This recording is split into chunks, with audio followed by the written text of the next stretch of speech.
Hello, আমি রুমা। আমার YouTube চ্যানেলে আপনাদের সকলকে স্বাগত জানাই। আজকে আমি এই লটকনটার ডিজাইন দেখাবো করে।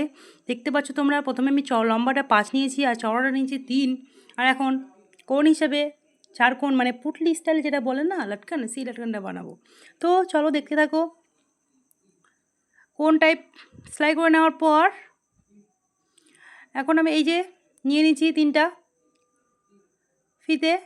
প্রথমেটা নিয়েছি আমি ৩ ইঞ্চি, তারপরটা নিয়েছি ২ ইঞ্চি। তো এটা মিডিলে ৩ ইঞ্চিটা রেখে সাইডে ২ ইঞ্চি রাখবো। এই যে সেলাই করে নেওয়া হয়ে গেছে। এরপরে কোণটা একটু বের করে নিলাম। এরপরে যেগুলো ওয়েস্ট কাপড়, মানে যেগুলো কাজে লাগবে না, সেই কাপড়গুলো ঢুকিয়ে দিলাম পট্টির ভিতরে। মানে বালিশের মতো কিছুটা করতে হবে। এই দেখতে পাচ্ছ অনেকগুলো ঢুকাচ্ছি। এরপর সেলাই করব মিডিলে, ওই কোণটার মিডিলে রাখবো এই ৩টা।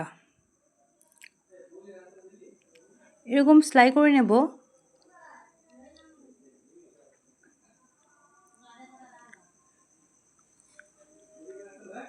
দেখতে পাচ্ছ এরকম সেলাই করে নাও, বেশ সুন্দর লাগবে দেখতে ডিজাইনটা।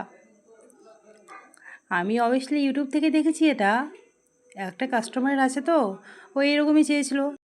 যদি ভালো লেগে থাকে অবশ্যই একটা লাইক অ্যান্ড সাবস্ক্রাইব করে নিও আমার ইউটিউব চ্যানেল। আমি প্রথম করছি, তো অতটাও ভালো লাগবে না দেখতে, কিন্তু চেষ্টা করবো ভালো করার, আরও ভালো করার। তো দেখতে থাকো। Thank you.